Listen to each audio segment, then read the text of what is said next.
Assalamualaikum warahmatullahi wabarakatuh. Selamat siang Kak Adit. Selamat siang Kak. Kami mahasiswa PPG Percepatan Gelombang 1 2024 dari UNS. Perkenalkan, nama saya Saudara Kata Mas Budi dan teman saya Muhammad Yuda Setiaji. Saya Dian Nugroho. ya. Baik, terima kasih Pak atas waktunya. Tujuan kami datang ke sini adalah untuk menyelesaikan tugas TMD untuk wawancara tentang perkemahan. Jadi kita langsung saja menuju ke pertanyaan yang pertama. Boleh Kak? Boleh. Saya mulai. Boleh Kakak Sony, saya silakan Anda untuk bertanya. Mungkin bisa saya jawab semampu saya. Yang pertama, Kak Adit, Baik. bagaimana cara memastikan peserta didik memahami dan menghayati isi dari SKU, SKK, dan SPG? Baik. Caranya adalah mengetahui keberhasilan proses pendidik yang dilakukannya, mengetahui usaha dan prestasi yang dicapai peserta didik dalam kegiatan kepramukaan, serta mengetahui kemampuan para pembina pramuka dalam melaksanakan tugasnya untuk membina para peserta didik di sekolahan atau di gudeg masing-masing. Bisa saya teruskan? Baik. Yang kedua Pak, apa saja program kerja yang dilakukan di gudeg Anda? Ya, ada beberapa program kerja yang saya lakukan di gudeg saya di Satuan Pendidikan SD Negeri 1 Gurusari. Di antaranya adalah latihan rutin SKU dan SKK. Yang kedua, ujian kecakapan. Yang ketiga, gladi pimpinan regu. Yang keempat, perkemahan dekat atau persami. Yang kelima, penjelajahan dan halang rintang. Lalu yang selanjutnya, bakti masyarakat atau bakti sosial kemasyarakatan, latihan gabungan, laporan semester ke kuartil, lalu laporan mengikuti kegiatan di kuartil, serta yang paling penting adalah evaluasi dan administrasi organisasi gugus depan atau gudeg di SDN Negeri 1 Gurusari. Terima kasih Pak. Selanjutnya, menurut Anda apa karakteristik pembina yang ideal dalam membimbing peserta didik di pramuka? Baik, akan saya jelaskan secara singkat. Ada 7 karakteristik dalam membimbing peserta didik pramuka di SDN Negeri 1 Gurusari. Yang pertama adalah sabar, bahwa pembina harus sabar saat memberikan pelatihan pada peserta didik. Yang kedua adalah teladan. Sebagai pembina kita harus menjadi teladan yang baik untuk peserta didik kita. Tidak boleh kita memberikan contoh yang buruk. Yang ketiga adalah kreatif. Nah, pembina harus meningkatkan kreativitas agar peserta didik tidak bosan dalam mengikuti pelatihan atau pembinaan kepramukaan di SD saya. Yang selanjutnya, peduli. Kita harus peduli terhadap apa? Terhadap sebagai pembina. Kita harus peduli terhadap lingkungan sekolah, lingkungan sekitar sekolah dan lain hal ya. Harus kita peduli. Lalu yang selanjutnya, mampu berkomunikasi. Sebagai pembina harus mampu berkomunikasi dengan peserta didik yang kita latih. Kalau tidak ada komunikasi, pasti kegiatan yang kita sampaikan tidak akan mampu diserap oleh para peserta didik dengan baik. Yang selanjutnya adalah sebagai motivator. Motivator adalah kita sebagai motivasi, sebagai pembina, sebagai motivasi agar peserta didik menjadi pramuka yang bertakwa, berakhlak mulia dan sebagainya. Selanjutnya yaitu memahami karakteristik peserta didik.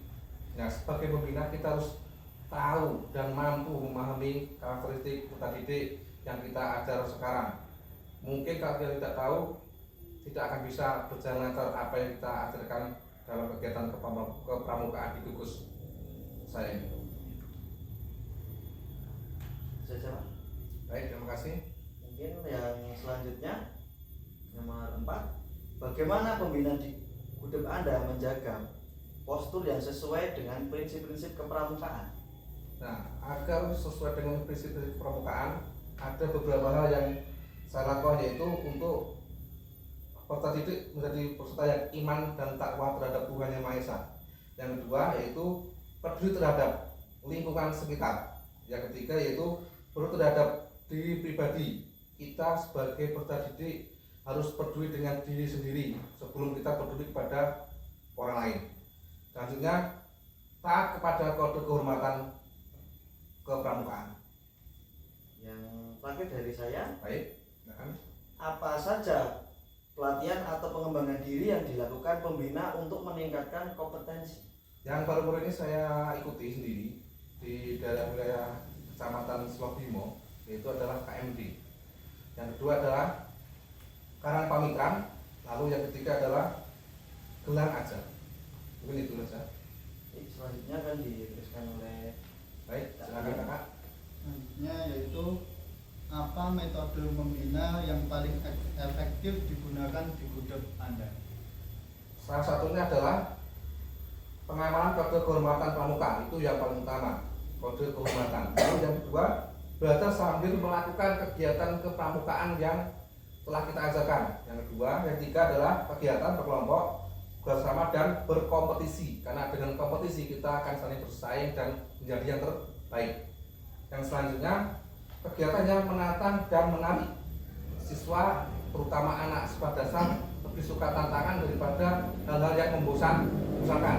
Selanjutnya, kegiatan di dalam alam terbuka seperti kemah, seperti cinta alam dan sebagainya. Lalu selanjutnya kehadiran orang dewasa yang memberikan bimbingan, dorongan dan dukungan seperti orang tua. Orang tua yang mendukung kegiatan anak, pasti anak akan bersemangat dan rajin dalam mengikuti kegiatan kepramukaan yang kita selenggarakan. Terima kasih.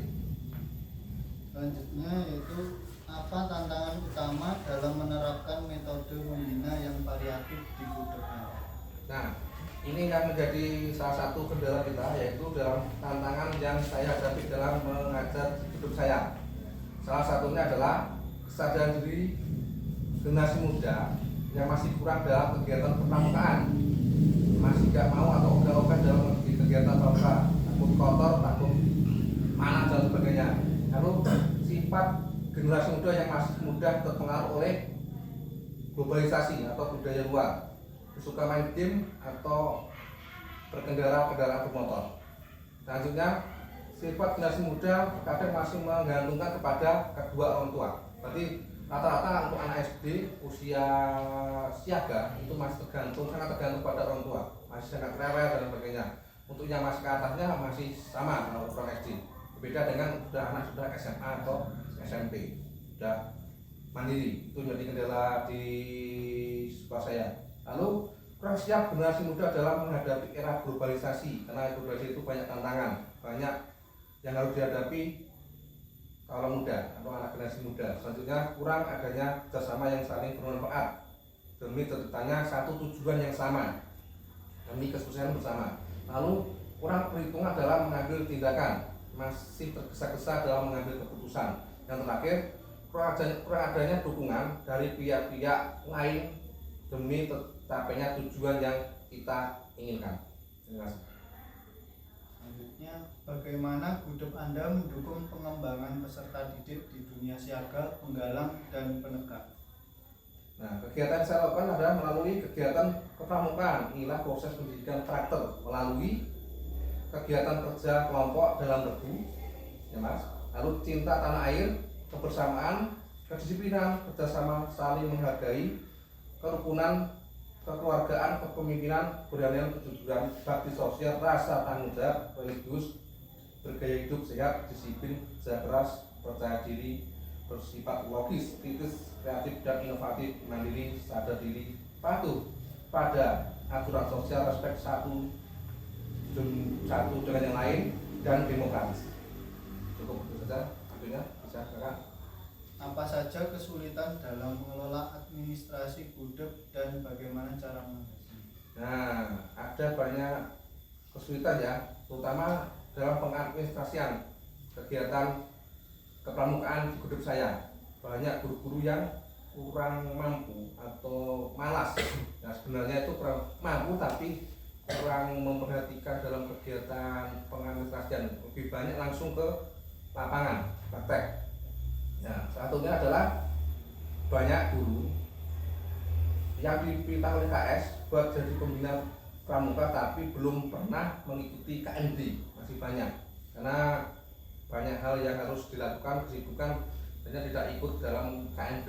Nah, KMB itu ya kegiatannya yang dilaksanakan itu ada jadwalnya, tidak setiap saat, tapi beberapa rentang waktu. Mungkin ketika saat KMD ada, yang bersangkutan tidak dapat mengikuti. Kendala seperti itu. Yang kedua, peserta didik tidak semangat mengikuti kegiatan pramukaan. Kenapa? Sosialisasi pembina kurang tentang asiknya dalam kegiatan pramukaan. Ada kemah, ada game, ada tali temali dan sebagainya. Lalu kurangnya tingkat disiplin peserta didik. Solusinya bagaimana? Yaitu kita harus meningkatkan kesadaran peserta didik untuk kegiatan kepramukaan bahwa apa? Dapat meningkatkan kedisiplinan kita dalam berbagai hal. Lalu yang terakhir, kurangnya alat yang digunakan untuk latihan pramuka, misalnya tali, simapur, tongkat, fluid dan seragam. Karena seragam itu ada dua, untuk siaga dan apa? Penggala. Sudah cukup itu saja. Saya lanjutkan kakak. Selanjutnya, seberapa penting peran administrasi dalam mendukung kegiatan di Gudeg Anda? Administrasi itu sangat penting karena untuk dokumentasi, juga untuk arsip kita, juga untuk modul kita mengajar pramuka sehari-hari. Karena tidak ada modul dan dokumentasi kita seperti ngacak ya, seperti acak. Akhirnya apa? Ketika ada kompetisi siaga, jambore akan mengalami kesulitan dalam pengadministrasian kegiatan. Ya, berarti suatu pramuka memiliki peran penting dalam pengelolaan gudeg, yaitu sebagai pengelola dan pengawas kegiatan tulis-menulis di dalam gugus depan pramuka, serta sebagai acuan dan pendorong kreativitas pramuka dalam tata cara tulis-menulis di gudeg gugus depan. Jadi kakak. Selanjutnya ya baik, izin mewawancarai KFD kak. Selanjutnya, apa tantangan terbesar yang dihadapi dalam pengelolaan gudeg? Nah, ada banyak tantangan sebenarnya, bukan hanya 1, 2, 3, tapi setiap saat itu tantangan selalu berubah dan selalu mengikuti zaman. Mungkin tahun ini tantangan seperti ini, mungkin tahun depan tantangan juga berbeda. Baik, saya jelaskan beberapa tantangan yang saya hadapi saat berada di gugus depan. Di aja saya, promosi kegiatan, yaitu kegiatan kepramukaan perlu dipromosikan secara profesional agar dapat berkomunikasi secara luas kepada masyarakat. Nah, sosialisasi kepada orang tua wali atau masyarakat terhadap kegiatan pramuka di lingkungan SDRT 1 Busari, yaitu gugus depan ya. Lalu selanjutnya, kemasan kegiatan. Nah, kemasan kegiatan itu harus dibungkus dengan sebaik mungkin agar menarik peserta didik untuk mengikuti kegiatan tersebut. Lalu yang kedua, selfisme adalah paham yang mengagung-agungkan gugus depan atau anggota pramuka sendiri dan memandang rendah gugus depan. Nah, ini selfisme ini sangat sering terjadi pada peserta didik itu sendiri. Kadang-kadang ketika kita berlatih, ketika kita berlatih bersama, kita lebih pede dan lebih mengutamakan individualisme daripada kerjasama dengan sekolah lain. Menganggap diri kita lebih baik, padahal saat kompetisi kita tertinggal karena kurang dengan kerjasama dan komunikasi antar gugus depan di SD di Kecamatan Sulawimo.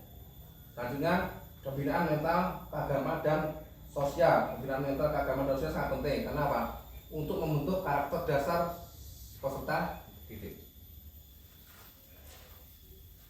Lalu menarik minat generasi muda ya. Ini yang paling sulit, menarik minat generasi muda. Karena generasi muda sekarang lebih condong yang saya jelaskan tadi daripada kegiatan kepramukaan yang menguras tenaga, waktu dan pikiran. Serta juga biaya juga, karena biaya yang banyak digunakan masing-masing peserta didik untuk kegiatan tersebut. Nah, kegiatan pramuka perlu tetap relevan dan menarik bagi generasi muda di era digital ini, yaitu era yang penuh dengan gadget dan segala hal yang mengikutinya, serba canggih ya. Ya, saya lanjutkan.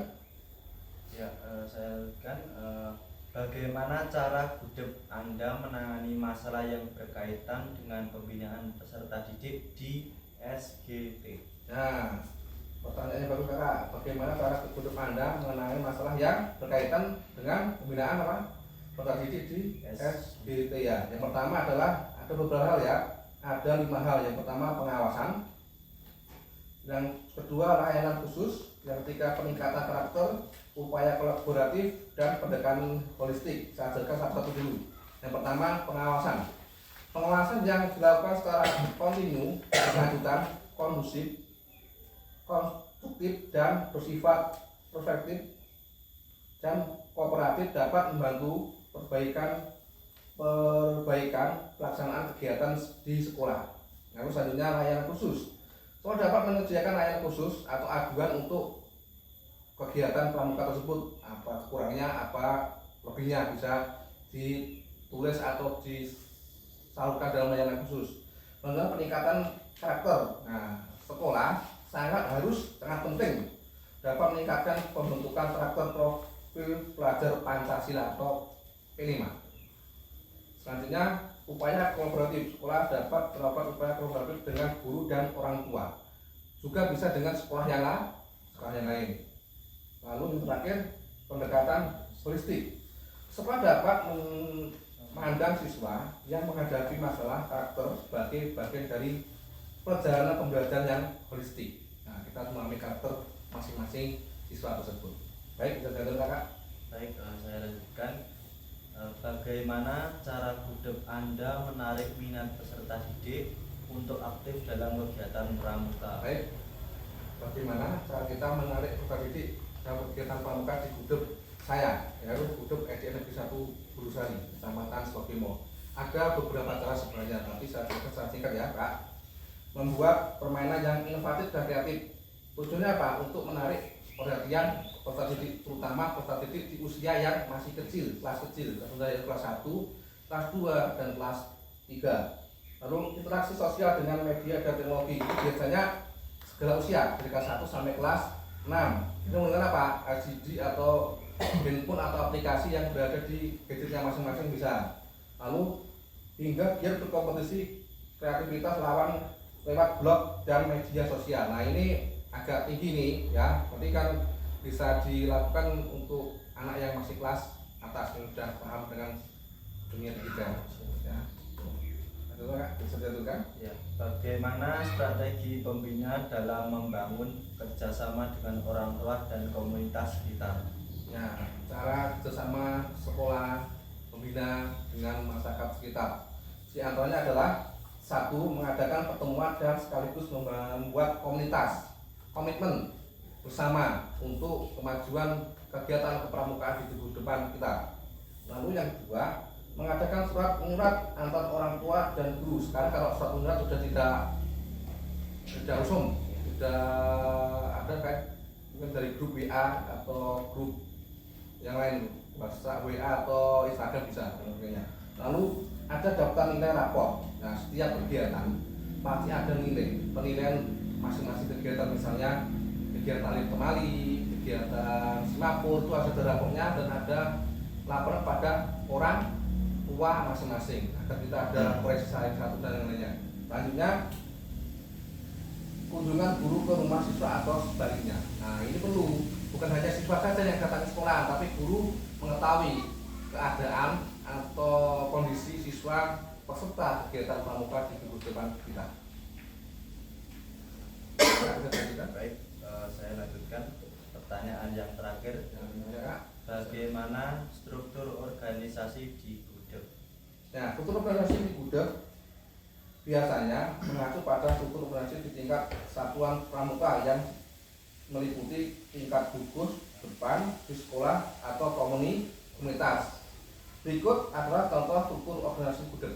Yang pertama adalah kepala Gudep, yang kedua pembina Gudep, lalu yang ketiga sekretaris Gudep, yang keempat bendahara Gudep, yang kelima dewan kerja Gudep.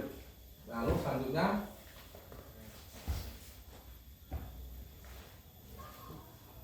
ketua satuan anggota Gudep. Nah, di masing-masing posisi itu memiliki tugas masing-masing dari semua anggota. Mungkin ada perlu dijelaskan Kakak? Cukup, terima kasih. Ada pertanyaan lain yang mungkin kakak-kakak ingin tanyakan selain pertanyaan kakak buat? Saat ini cukup, Pak.